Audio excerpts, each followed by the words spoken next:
9月3号是抗日战争胜利80周年啊，这习近平啊又准备阅兵了啊。话说这习近平啊真的是非常喜欢阅兵，你别看他没当过军人啊。中共的领导人呢，在改革开放之后呢，搞阅兵啊是邓小平开始搞的，是84年建国35周年。后来邓小平呢华北大演习的时候又搞过一次阅兵啊。演习部队全体师生同志们，你们顺利地完成了这次演习任务。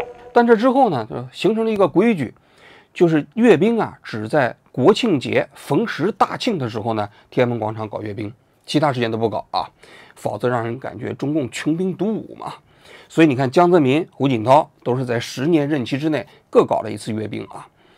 但2012年，这习近平上台了。这习近平上台，如果要是按照过去的惯例，阅兵得等到2019年，这习近平等不及呀。所以在2015年，习近平就创立了一个新的阅兵，就是世界反法西斯战争胜利70周年，抗日战争胜利70周年。哎，他搞了一次阅兵，很爽啊，在天安门广场啊。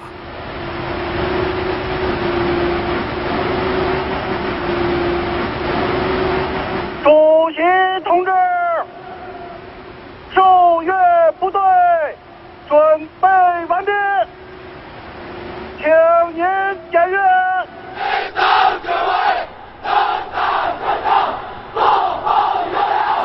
那么这次阅兵完了之后呢，到了2017年，他说啊，这中国人民解放军建军90周年还要再阅一次兵。然后到2019年的时候啊，国庆他又阅了一次兵。所以你看到吗？习近平人家阅兵的次数是远远超过胡锦涛和江泽民。后来他还在那个海上搞大阅兵啊，朱日和搞阅兵啊。所以习近平真的是非常喜欢阅兵啊。现如今到了2025年啊，世界反法西斯战争不是胜利80周年了吗？习近平又要搞阅兵了啊。中国人民抗日战争是近代以来中国人民反抗外敌入侵持续时间最长、规模最大、牺牲最多的民主解放斗争，为世界反法西斯战争胜利做出了重大贡献。这次纪念活动的主题是铭记历史、缅怀先烈、珍爱和平、开创未来。据说他现在已经向川普发出了邀请美国总统川普到天安门城楼，跟他还有普京啊一起来检阅中国的人民解放军的这个阅兵部队啊。那如果要是去了的话，绝对盛况空前。另外，我估计马英九啊，大概率也有可能出现在天安门城楼上啊。那么在这次阅兵之前呢，新闻发言人就讲了，这一次阅兵是否会继续组织抗战老兵参阅？那另外会不会邀请国民党抗日老兵参加？大家知道，中国抗战是全民族的抗战，国民党军队也发挥了非常重要的作用。这次阅兵，我们将邀请国民党抗日老兵到现场观礼。10年前啊，就抗日战争胜利70周年的时候啊，就搞了一帮老兵，搞了一个方队啊，汽车前面拉着，这些人都走不动了啊。但今年这次好像是准备邀请在台湾的国民党的抗战老兵。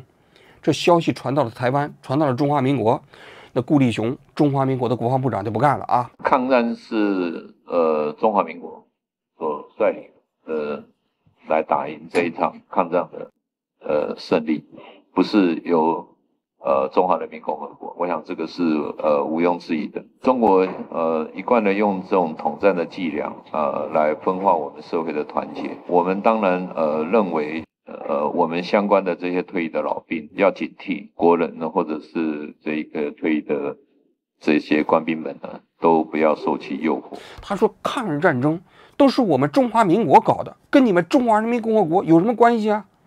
那你吃我们的豆腐是吧？我告诉你啊，这抗战老兵你们想清楚了，你不要去大陆，你不要去中共那个地方，你要去的话，他这都是对你们搞统战。梁文杰也是陆委会的副主委，也是这个意思啊。所以你看到了吗？一场阅兵，一场关于抗日战争胜利的纪念日啊，海峡两岸之间也在明争暗斗啊。我是学历史的，当然我是知道了，所有的历史啊，其实啊，在集体记忆方面都是被统治者不断重构的，双方都是各取所需。你就比如说啊，今年大陆不但要搞抗日战争胜利80周年，还要搞台湾的光复纪念，10月25号啊。但是过去这个台湾光复纪念都是国民党在台湾搞的啊，但是自从2000年民进党上台之后，就把台湾的光复节给取消了。而且台湾对抗日战争的纪念其实也不是特别认真。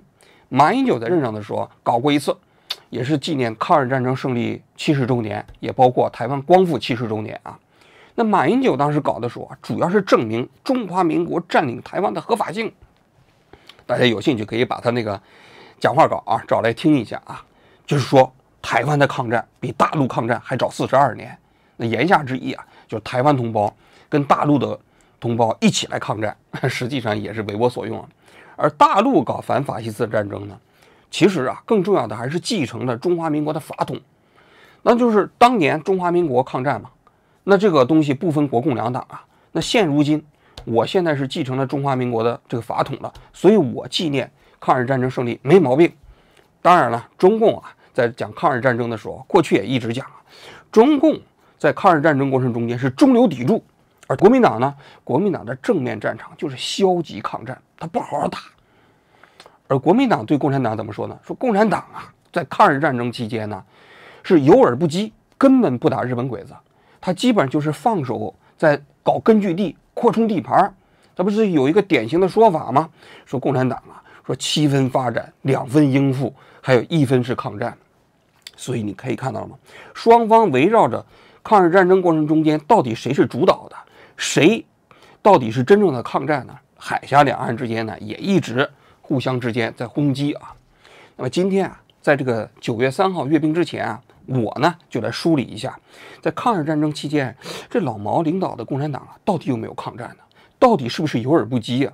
在这个整个这个论述之前啊，我先说一下结论啊。我觉得啊，共产党在抗日战争期间基本上确实是有耳不击啊。这有耳不击是个事实描述，但是整个过程中间还是非常复杂的。大家来听我讲一讲啊。说共产党啊7分发展，2分应付，还有1分抗战，这个说法呢，最早是1956年。这蒋介石啊，他是不是有一本有《共产主义在中国》这本书里讲到的啊？这本书里头他就引用了1940年4月6号，这军统天津的调查局啊，给国民党的高层啊发了一封密电。这封密电呢就讲的啊，说共产党啊，这跑过来的一个投诚的这个独立骑兵连的支部书记，这个人名叫李法清。这李法清到了国民党的部队里头就讲的了，说我给你告诉一个秘密。那什么秘密呢？说当时1937年啊，我们啊要去誓师抗战的时候啊，那毛泽东和朱德就当时不是给我们讲话吗？给我们训话吗？训话老毛就讲的了，说我们在抗战期间呢，要7分发展，2分应付，1分抗日。然后再去讲呢，共产党在发展过程中有3步骤。第一步骤呢，就是跟国民党妥协，赢得合法地位吗？赢得了合法地位，你拿钱拿着饷，这是非常重要的一点。现在力量还比较弱小。第二个阶段呢，就是要放手发动根据地，放手发动根据地之后呢，对国民党进行应付，跟他进行竞争，是吧？第3个阶段发展起来了之后，还是反攻，用2、3年左右的时间，把黄河以北国民党的势力啊全部都给赶走。这份密电啊，是蒋介石在1956率先公布的啊，但是他当时只是引用。后来日本有一个记者写了一本书，叫《蒋介石秘闻录》，这本秘闻录里头呢也引用了这本电文啊。但这种说法出来之后，研究中共党史的这批人一直就批判，说这种说法不符合实际，怎么能说共产党什么7分发展1分抗战呢？不可能，没有这种说法啊。你可以看一下啊，研究中共党史的很多学者都是反对这个李法清一个骑兵连的支部书记，他能知道什么？包括中共党史研究的大家杨奎松也专门写过论文啊，他就论述说这个李法清的很多说法不准确。你就比如说，他说当时誓师的时候啊，那毛泽东和朱德都没对他训话嘛，对不对？也包括那骑兵连当时的建制啊非常短，所以就说这个张法清的说法不符合实际。但是啊，杨奎松的研究啊，他说这个李法清啊跑到国民党的时候是1940年了。1940年的2月10号，中共中央啊就给底下的这个根据地都发了指示，说我们现在的任务啊就是搞大发展，就是放手发展自己的军事力量。所以李法清很可能是知道了中共中央对下面的这个指示，由此呢，他把这个东西理解为所谓的7分发展、2分应付以及1分抗战。那么接下来的问题是啊，就算李法清这件事情啊，他讲的实际上是道听途说。那问题是，共产党在整个抗日战争期间，他到底是不是有耳不击呢？他是不是这个7分发展，2分应付和1分这个抗战呢？那么接下来啊，我们就来分析一下抗战初期啊，中共的这个抗战的战略思想到底是怎么形成的。抗战刚开始的时候啊，中共上上下下很多人是正儿八经想抗战的，但是被老毛给拉住了。老毛说这不行，老毛是力排众议。这杨奎松啊曾经有一个研究啊，说啊，没有毛泽东就没有新中国。他说没有毛泽东没有新中国里头，他讲了一段非常重要的历史，就是抗日战争初期。说抗日战争初期的时候啊，上上下下很多人都想跟日本人拉开架势干，唯独老毛说不可能，不能这么搞。在1937年7.7事变发生之后，中共中央内部又发生了重大分歧。中共中央包括军队所有的几乎领导人，因为已经国共合作了，因为已经抗战已经开始了，那么在这种情况下，按道理全国人都在盼着共产党出来一起抗日，一起打仗。那么当时共产党的军队改编成为八路军，那么希望八路军马上出动。那么中共中央的所有的领导人，因为当时已经在全国范围活动了，已经公开了，那么受到舆论包括民众的这种呼声压力，这个刺激也很大，所以坚持要求，那么一致要求要出动。但是毛泽东在这个问题上持相反的态度。那毛的基本观点看起来我们今天看起来好像不可理解，但实际上毛的基本观点主要是2条。第一条叫做防人之心不可无，他说国民党和共产党在阶级上永远是敌人，但是毛泽东从来没有忘记国民党和共产党在阶级上永远是敌人这一点。打了10年内战，双方都死了很多人，国民党不可能把共产党看成自己人，那怎么办？共产党必须要防着国民党。我们都知道啊，1936年啊，这张学良在西安发动了西安事变，双12事变啊。双12事变之后呢，中共跟国民党就达成了一个协议，说这个中共啊接受国民政府的改编，然后呢这合法化。但是双方啊在双12政变之后啊，就边区的地位以及红军如何改编，实际上谈判陷入到了僵局，不好谈，谈来谈去就到了1937年。1937年7月7号，卢沟桥事变发生了，就是7.7事变嘛。卢沟桥事变之后，那整个中国军队跟日本军队在华北这地方就打起来了。到了8月13号，在上海又打起来了。这打起来之后啊，这中共啊跟国民党的谈判呢就相对来说有利了。为什么呢？因为当时啊国民党对中共谈判一开始要求比较高啊，你红军接受改编，你得听中央政府的节制啊，那你这个边区的地位，你得听中央政府的指挥啊。但是一打起来之后呢，国民党的军队上前线跟日本人打，全国呢也都同仇敌忾，要打日本。这个时候呢，老蒋其实跟共产党谈判的时候啊，就没有那么坚持了。实际上中共一开始啊也确实想打，包括老毛啊，7.7事变的第2天，中共不就发了一个通电吗？说华北危机，中国危机，我们要上去打。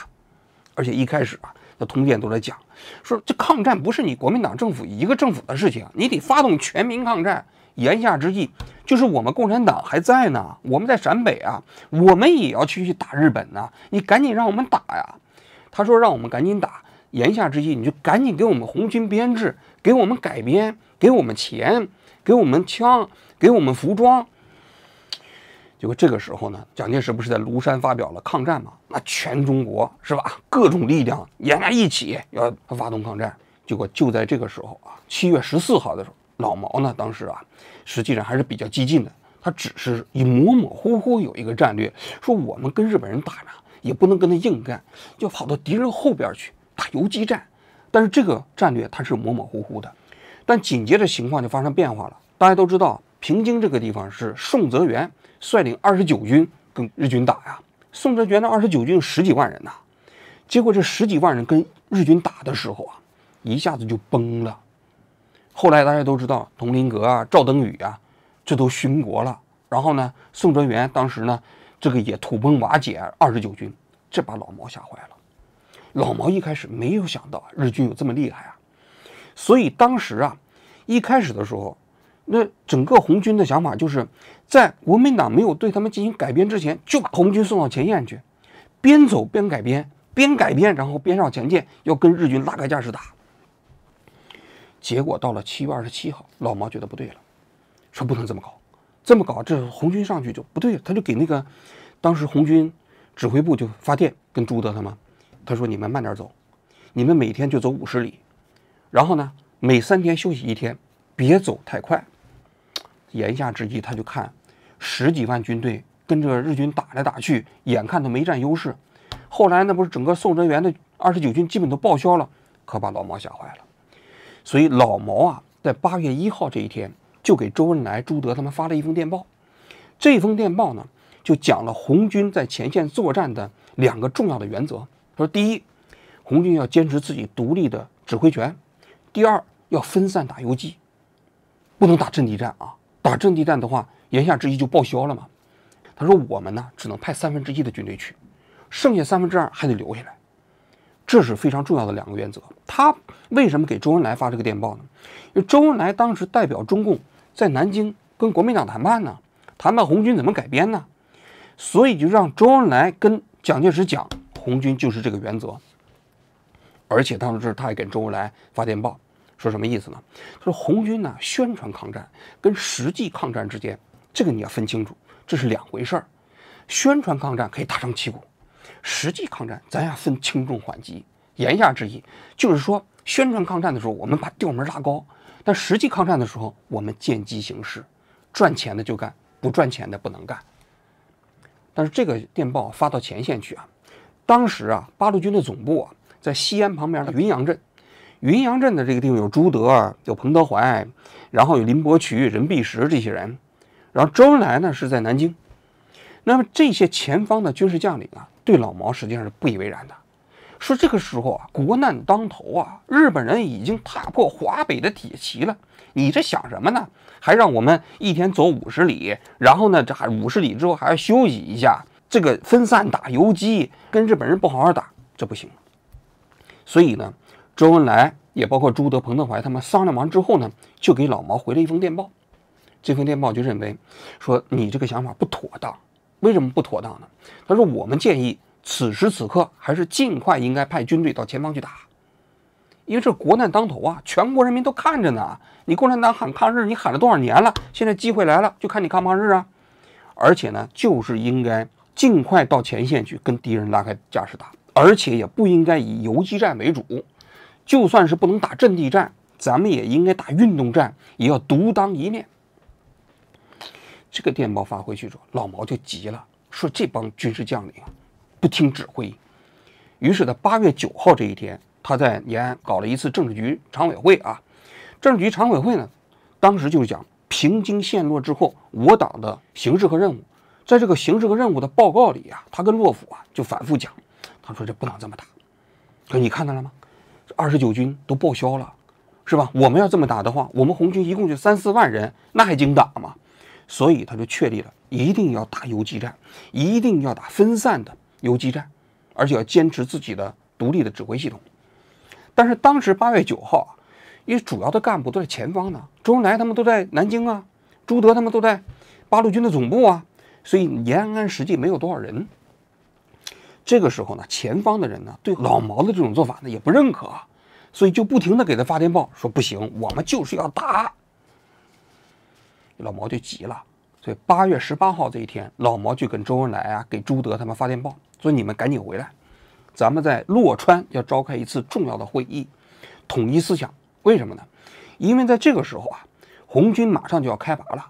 实际上，红军第一批林彪他们115师是吧，在3原市师8月20号、8月21号就已经向前线开拔了。而这个时候，国民政府啊给八路军的番号还没有呢，所以部队已经出发了。这个时候到底应该怎么打啊？前方和后方这个思想就发生了巨大的冲突。前方的将领普遍都认为应该打，老毛就是认为不应该打。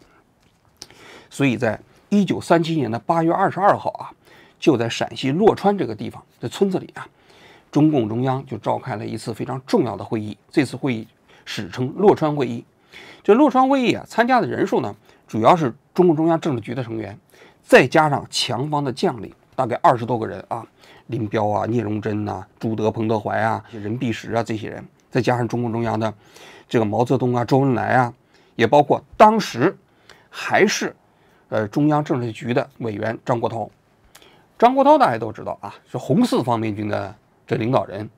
当年红一方面军和四方面军会师之后啊，双方实际上是有摩擦的。后来呢，这个双方就分裂了嘛。分裂了，红四方面军最后就是西路军往苏联打，结果最后全打没了。到宁夏那个地方被这个宁夏那边的地方武装都给消灭了。消灭了之后呢，这红四方面军没了，张国焘就成光杆司令了。后来他是到了延安，到了延安之后就被剥夺了军权，但还保留了政治局委员的职务啊。他也参加了洛川会议。所以关于洛川会议呢，最早啊都张国焘披露的信息。因为中国共产党关于洛川会议的会议记录啊，它一共56页，这56页呢，在中共中央档案局里头啊保存着的，但是它不公开。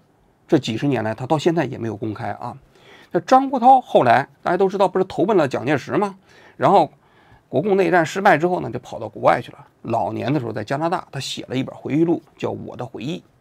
这本《我的回忆》里头，关于洛川会议，他是这么讲的：他说洛川会议刚开始啊，就是张闻天来做报告。他说啊，现在的形势是什么呢？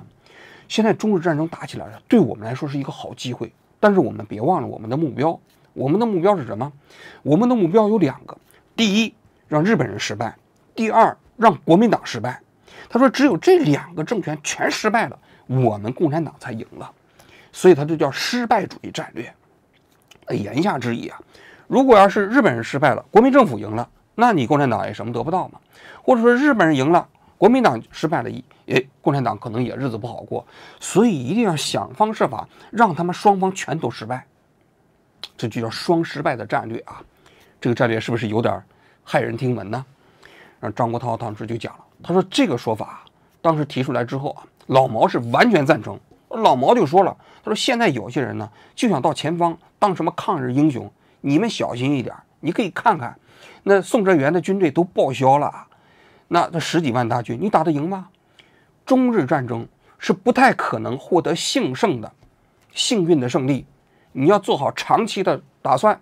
在这个过程中不要想着去当英雄，我们就是放手发动群众，发展自己的地盘。那么张国焘就说，他在这个过程中间，他说他反对毛泽东和张闻天的做法。他说他提出来了一个叫胜利的战略，叫积极的胜利，要促进抗日战争的胜利，在这个过程中获得共产党的发展，获得红军的发展。然后他紧接着就讲了啊，他说围绕着老毛和张闻天的这种讲法呢，他说当时与会的很多人都不同意，这个什么周恩来啊，这个彭德怀啊、朱德都反对。然后后来呢，老毛一看形势不对，休会3天。休会3天之后，分别找人谈话，然后最后呢，在8月27号还要统一思想。这是张国焘在我的回忆这本书里讲的洛川会议的版本啊。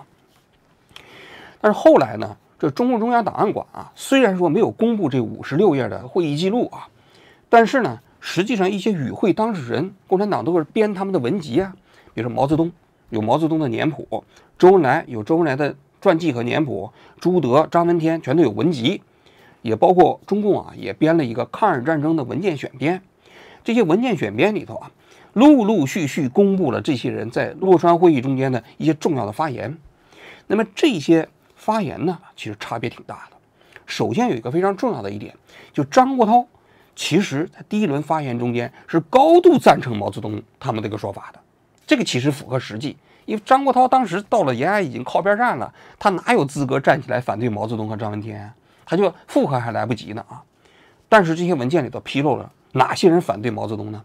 首先是周恩来，周恩来就不赞成毛泽东这种做法。他说这个时候大敌当前呐，你得打呀，我们红军出去就是要打胜仗的。然后朱德、彭德怀全都不赞成。朱德就说，他说如果我们要是出动慢了，人家要是败了，这不太好，对不对？你这红军磨磨蹭蹭的，你出去了，结果国民政府抗日战争过程中间都失败了，全国人民怎么交代啊？那彭德怀就说了，他说我们红军出去就是要打胜仗的，我们就要打这个运动战。聂荣臻的回忆啊，就说林彪当时就认为，其实我们共产党的军队也可以的，你别说我们不能打日本人，对不对？我们就是要跟日本人打，而且要打大兵团作战，打运动战。所以可以看到了吗？当时在洛川会议的时候，这些军事将领普遍是不赞成毛泽东的做法的。这是8月22号这一天，8月23号这一天，洛川会议就休会了，就开政治局常委会，要搞一些人事安排啊。8月24号这一天呢，继续开了，又开会的过程中间呢，那老毛就继续统一思想啊，他就认为这些军事将领没有眼光，你们光想着打日本人，你这一共3、4万红军上去，2下可能就打光了，打光了怎么办？当时的军队，红军的整个的军队，按照国民党的编制，给了4万5千人的编制，3个师，一个师1万5千人，这么多的这个一个数量，3个师的这样一个部队，在国民党170万人的这个部队里面，很少很少。用毛泽东看法，他不占主要力量，红军出动不出动，对抗战没有绝对的影响。那么更重要的原因，如果在这种情况下，国民党使一点手腕，而且毛泽东担心的是蒋介石把你派到前线去打，那你听还是不听？大家知道七七事变爆发以后，然后整个华北的这个防线，那就像河水溃堤一样，完全没有防御，基本上一打就垮，一打就垮。那么如果你红军上去以后，你孤立的上去跟日军去拼，毛泽东认为没有用，一点用处没有，与其那样，不如千方百计的先要把红军这支力量保存下来。所以他就认为我们共产党真正的后方就是陕北，别脑袋冲动，别发热，还是要以保存实力为主，不要打运动战，不要打阵地战。有那朱德，还有包括彭德怀，还是不服啊，就说了，我们就是把日本人打掉一批，这抓获一批，这扬我国威啊，扬我共产党的这个军队的国威啊。所以当时你可以看到了，红军的这些将领啊，对日军的战斗力还是没有概念，所以他们都想拉开架势，跟日军摩拳擦掌的要打啊。8月25号的一天，洛杉会议就结束了。结束了之后呢，确实是休会了3天。在8月27号这一天呢，这个洛杉会议这个地方又继续召开了。召开了之后呢，这个时候他们主要是想统一思想。老毛就讲了，说现在不是要警惕左，要警惕右。警惕右是什么意思啊？警惕右就是说，你不要跟国民党政府靠得太近，我们共产党还是要坚持自己的独立性。所以你可以看到，洛川会议期间啊，共产党内部对怎么抗日是形成巨大分歧的。老毛的做法就是不要跟日本人硬刚，不要打阵地战，不要打运动战，就是分散去打游击战。打游击战的过程中间，发展自己的队伍。但是这个做法呢，红军的将领普遍不认可。那么在8月26号这一天啊，林彪、朱德他们这些人呢，就离开了洛川，他们就赶到了八路军当时的总部，就是在西安附近的云阳镇，开着汽车就走了。当时交通也不便啊，开的过程中间呢，要开好几天，中间路过了这个黄帝陵。据《林彪传》上讲，这林彪他们路过黄帝陵的时候，都去祭拜黄帝陵。林彪当时口中还默念，就山路崎岖啊，为国效命。所以你可以看到，共产党当时的军事将领啊，他毕竟是职业军人呢，国难当头，实际上还是有国家情怀的，还是希望能够放弃国共之间的这种分歧啊，为国效命的，包括林彪，包括彭德怀，包括朱德。所以他们星夜赶到了是当时八路军的总部云阳镇。林彪到了这个西安的时候是8月30号啊，9月1号的时候，他就迫不及待的是坐了火车到了凤林渡，过了黄河。过了黄河之后呢，阎锡山就派了他的小火车去接他，然后呢，林彪就跑到了太原，住在了太原的一个阎锡山给他提供的招待所里。而这时候他的队伍呢，8月31号在韩城那个地方呢，就渡过了黄河，然后到了山西的侯马，然后就通过侯马沿途就往太原行进，往北边走啊。林彪到了这个山西太原之后，就天天摆开地图开始研究，然后又见了阎锡山，见了当时第6集团军的军长啊。过去双方都是死敌，现在面对日本人呢，那双方要同仇敌忾啊，要一起来抗日啊。这个里头我就要讲一个背景了。林彪那当时到了山西之后，不是打了一个非常漂亮的平型关战役嘛？这平型关大捷啊，也是共产党心心念念讲了多少年的一个共产党抗日的例子了。但是平型关大捷实际上是林彪抗命中央自己私自搞的。老毛实际上是根本没有准备在平型关这个地方跟日本人打，甚至他都不知道林彪要在平型关这个地方跟日本人打。而林彪呢，知道老毛当时不主张红军啊跟日本人打，所以林彪完全是绕过了老毛，自己私下，你也不能说抗命吧，就实际上私下就硬跟日本人打了第一仗。这个过去应该说大家还没有过这样的结论，大家听我的论述一下。林彪到了这个太原之后啊，就天天开地图啊，开始研究啊。老毛当时看到这些将领走了，洛川会议的时候那精神没落实啊，这些将士都口服心不服啊。说9月12号，他就给那彭德怀、朱德他们又发电报，说还是要坚持打游击战，要坚持打这个分散的游击战，千万不要随便打运动战。他说这里头讲了，他说打仗你就没办法发动群众，你发动群众就不能打仗。而我们共产党到敌后，到这个抗日战争的战场干什么？我们就是要发动群众，所以发动群众比打仗重要，心心念念指挥他们。但实际上，当时朱德、彭德怀对老毛其实也不以为然，因为老毛在后面就是一个失败主义、投降主义的这个一个做法啊。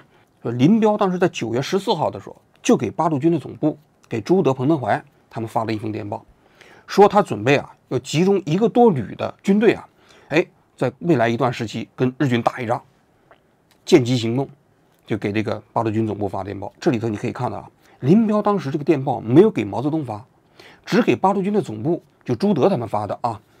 那林彪不想给老毛看呢，结果呢，朱德他们收到这封电报之后呢，就把这个信息告诉了老毛。老毛一看就急了。9月16号，老毛专门给林彪发了一封电报，说的非常不客气啊，就说了啊，游击战，我告诉你啊，这个原则已经都定了，不要反了。一个是当时在南京的时候，周恩来跟蒋介石已经定好了，我们共产党就是打游击战，而且周恩来他们、彭德怀他们到了山西，跟阎锡山当时见面，也确立了我们红军就是要打游击战，不打别的啊。这个原则你不要保定啊，这是第一点。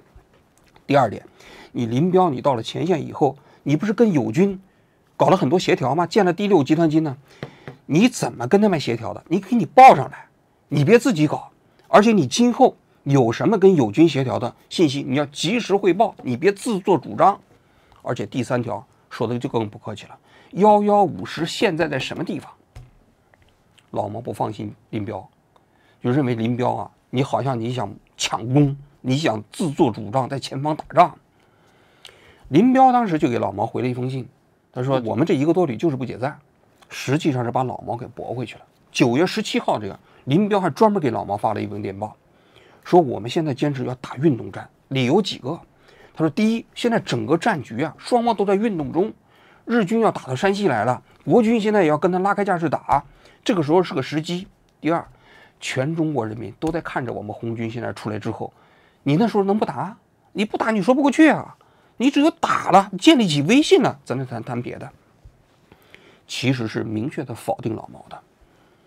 老毛一看说不动林彪啊，就又跟朱德他们讲啊，又跟这个彭德怀他们讲啊。9月18号的又给他们发电报，说别逞能，别到前方去当抗日英雄。我告诉你们啊，红军就是我们现在的红军，对整个中日战局来讲不起决定作用。我们就3、4万人，能打什么？而且现在整个华北和山西都已经危如累短，这个局面啊，你们想清楚啊。这种情况下，我们能决定战局吗？左右不了。所以你们千万不要逞能，还是要好好打游击战。9月18号，消息发过去之后啊，这朱德、彭德怀他们啊，好像对老毛他们这个指示也是不以为然啊。林彪这个时候就是跟当时第6集团军他配合啊，第6集团军就准备在平型关这个地方发起战役了。发起战役的过程中间呢，就要求林彪他们呢在侧翼进攻这个日本人。本来这场战役啊是准备在9月24号发起，林彪他们在9月23号的时候就已经到了战场，在这个地方仔细观察队形，就发现平型关旁边有个叫桥沟的地方，这个地方呢特别适合伏击，他就准备伏击日军那些辎重部队。林彪也聪明啊，也没有跟这个正面部队去打啊。但是这个过程中，老毛是一无所知的。9月24号，周恩来给毛泽东发了一个电报，说啊，林彪这个部队啊，就在这个05这一带啊，好像伺机而动呢。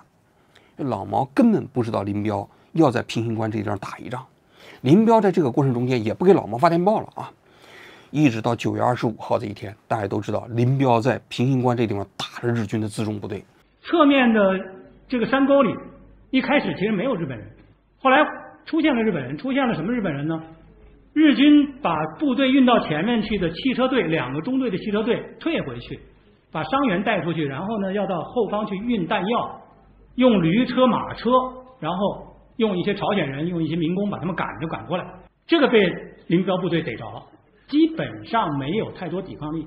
他的辎重兵，日本人的辎重兵没有武器，只有刀，所以这样的一个作战很快就解决了，大概消灭了200人左右。平型关大捷，当时号称歼灭了日军1000多人，那国民党也非常高兴啊。国民党看到共产党出来打日本了，所以呢，实际上就通电嘉奖林彪，嘉奖八路军。那希望是八路军你就照这个势头赶紧打。然后呢，消息传回到延安，老毛才知道。老毛实际上9月25号这一天还啥都不知道呢，召开政治局会议，还给前方发信息呢，发电报呢，说赶紧打游击战，继续打游击战。9月25号电报传回到延安，9月26号老毛就又跟前方说了，说打了一仗也打了，赶紧去打游击战，不能再打了。9月24号当天晚上，林彪打完这个平型关战役啊，非常兴奋的，拉着聂荣臻他们在村子里聊了一夜，都没合眼，打得漂亮嘛。但实际上大家都知道，林彪打的日本鬼子啊，就是一个辎重部队，这中间还有伙夫、汽车司机，一共打了多少人呢？据日方统计啊，一共打死了100多人，但是当时号称是歼灭了1000多人，实际上是整个平型关战役。就是国军发动的整个平型关战役，一共消灭了日军1000多人，全都按到了共产党身上了啊。但是这场战役啊，八路军死伤是多少呢？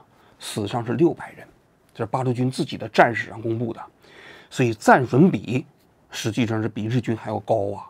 所以你可以看到了，这一仗打完，林彪他们是知道了，这日军不好打。当时日军过来援助的时候，杨振武他们那边不是阻击吗？阻击的过程中伤亡惨重啊，说日军只几个轻伤，这面损失不得了，所以第一仗打下来，知道日军不好打了，所以打完这一仗啊，林彪他们就都进到了五台山，就开始打游击去了啊。所以你可以看到了吗？今天讲这个话题，我想讲什么？在抗日战争早期的时候啊，实际上那些红军的将领是真想跟日本人打的，但是呢，老毛坚决不同意。平型关战役是林彪背着毛泽东自己发动的一场战役，抗命不尊呐。但是无巧不巧打了一个胜仗，打了一个胜仗之后呢，林彪也大概知道日本人不好打了，于是整个八路军就全部消散到了山西的那些五台山呐、大别山给大山里头去打游击去了。整个抗日战争过程中间，后来除了百团大战以外，就再也几乎没有跟日本人打过什么像样的战争了啊。所以你可以看到了，共产党早期的战略就按照毛泽东的到敌后分散发展，建立根据地，然后呢发展自己的武装这个战略去发展了。好了，我今天就讲到这里啊，我们明天继续来讲共产党啊在抗日战争过程中有耳不击的故事啊。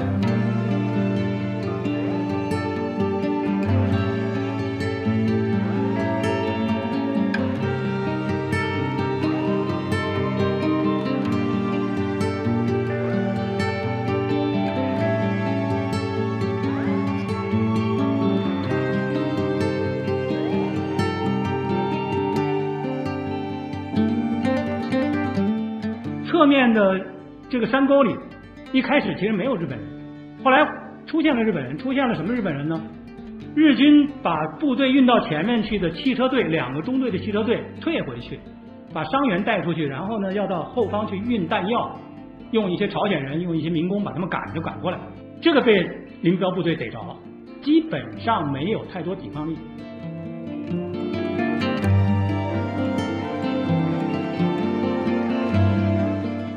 大家知道，中国抗战是全民族的抗战，国民党军队也发挥了非常重要的作用。这次阅兵，我们将邀请国民党抗日老兵到现场观礼。